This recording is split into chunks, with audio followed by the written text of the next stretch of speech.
8 मार्च को दिल्ली के इंदरलोक एरिया में सड़क पर नमाज पढ़ते हुए लोगों को लात मारते हुए एक पुलिस वाले का वीडियो वायरल हो रहा है। वीडियो वायरल होते ही घटना के जिम्मेदार दिल्ली सब इंस्पेक्टर को फौरन सस्पेंड कर दिया गया। जब से वीडियो सामने आया है तब से पूरे सोशल मीडिया पर इस डिबेट चल रहा है। एक तरफ ऐसे लोग हैं जो पुलिस वाले के सस्पेंशन को ठीक बता रहे हैं, वहीं एक सेक्शन ऐसा भी है जो पुलिस वाले को डिफेंड कर रहे हैं। लोग ये बोलकर डिफेंड कर रहे हैं कि पुलिस वाले ने तो पहले अपने लेवल पर इन लोगों को वहां से हटाने की कोशिश की थी, जब वह नहीं हटे तो उसने नमाज पढ़ रहे एक आदमी को लात मार दी। इस पूरे इंसिडेंट के बाद एक तीखी बहस छिड़ गई है।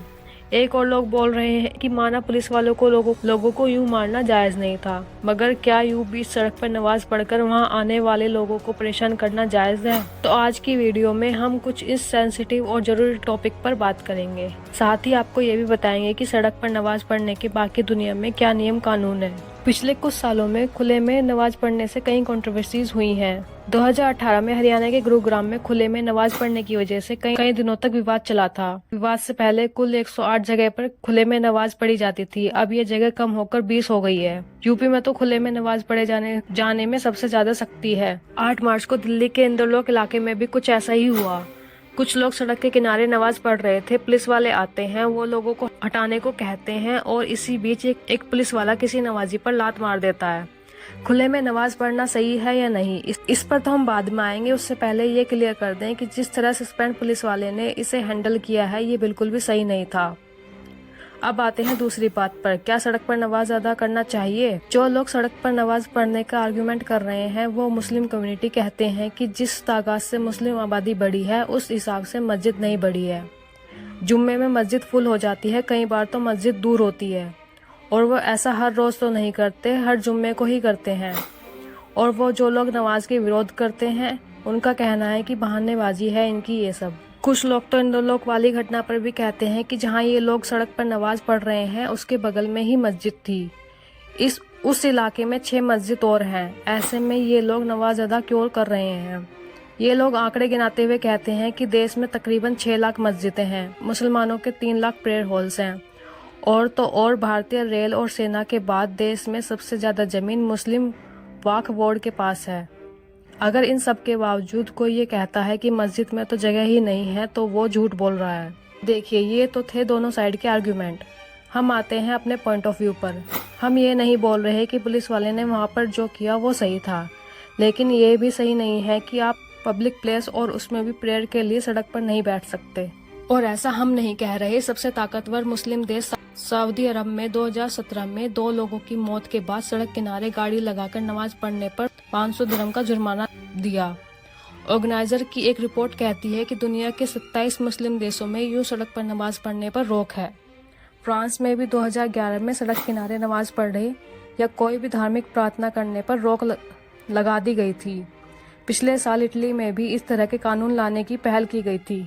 अब जितने भी देश में इस तरह की रोक है उसका मतलब ये नहीं कि वो किसी धर्म विशेष के खिलाफ है। अगर सऊदी अरब जैसा सबसे अमीर और ताकतवर मुस्लिम देश ऐसा कर रहा है तो क्या वह मुस्लिम विरोधी है।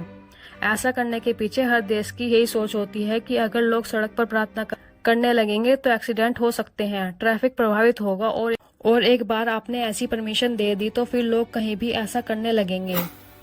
अब क्वेश्चन ये है कि जब इतने मुस्लिम देश यह बात समझ सकते हैं, यूरोप और अमेरिका में रहने वाले मुस्लिम वहाँ के लोग को सम्मान करते हुए ऐसा नहीं करते हैं, तो फिर भारत में ऐसी मनाही को एक मजहब के खिलाफ साजिश के तौर पर क्यों देखा जाता है। कोई भी सभ्य समाज नियम कानून से चलता है, ना कि इमोशन से। सोसाइटी ठीक से फंक्शन करे इसके लिए कानून बनाने ही पड़ते हैं। इसलिए इस बात में तो कोई डिबेट नहीं है कि सड़क पर नमाज पढ़ने को एक्सेप्टेबल नहीं माना जा सकता। लेकिन यहीं से दूसरा सवाल भी निकलता है जो कि बिल्कुल जायज है, वो ये कि अगर सड़क पर नमाज पढ़ने से लोगों को रोका जाए तो फिर दूसरे धर्मों को भी सड़क पर किसी तरह के कार्यक्रम की इजाजत क्यों दी जाए। आप भले ही किसी भी धर्म के हों, खुद से पूछकर देखिए क्या अलग अलग धर्मों के लिए अलग अलग रूल हो सकते हैं क्या। अगर सड़क पर नमाज नहीं पढ़ सकते तो फिर नवरात्रों के वक्त सड़क पर जगराते की इजाजत भी नहीं मिलनी चाहिए। कावड़ यात्रा के समय सड़क पर टेंट लगाने पर भी सवाल उठेंगे। आखिर इन सबसे ट्रैफिक पर इतना ही असर पड़ता है जितना नमाज से पड़ता है। मगर दिक्कत यह है कि हमारी सोसाइटी में धर्म को हमने ऐसा टॉपिक बना दिया है कि धर्म या मजहब के नाम पर होने वाली किसी भी कार्यक्रम पर लोग सवाल उठाने से डरते हैं। अगर सड़क पर नमाज पढ़ी जा रही है तो पुलिस को ही डर होता है कि अगर रोका गया तो लोग नाराज हो जाएंगे। अगर सड़क को घेर कर जगराते का पंडाल लगाया गया है तो किसी पुलिस वाले की हिम्मत नहीं है कि वहां जाकर लोगों को हटा दे। देश सिस्टम से चलना चाहिए, कोई भी चीज सिस्टम से ऊपर नहीं होनी चाहिए। आप कोई भी दलील देकर ये साबित नहीं कर सकते कि मंदिर और मस्जिद में लाउड स्पीकर क्यों जरूरी हैं। कितने ही मुस्लिम देशों में मस्जिद के बाहर लाउड स्पीकर नहीं लगाया जाता। लाउड स्पीकर लगाना अलाउड नहीं है। मगर आप भारत में ऐसा करके देख लीजिए जरा। यूपी में ऐसा हुआ क्योंकि योगी जी ने ये पाबंदी मंदिर और मस्जिद दोनों के लिए लगाई। मगर कितने ही ऐसे स्टेट हैं जहां आज भी मंदिर और मस्जिद लाउड स्पीकर चल रहे हैं। आखिर में हम बस इतना ही पूछना चाहेंगे कि क्या किसी का ईश्वर या अल्लाह उससे ये चाहेगा कि मेरी खातिर तुम दूसरों लोगों को परेशान करो? बिल्कुल नहीं। जब ये बात इतनी सीधी और सरल है तो फिर तो उन लोगों को क्यों समझ नहीं आती। और इससे ये बताता है कि मुसलमानों की डिग्निटी, मुसलमानों की इज्जत कितनी है।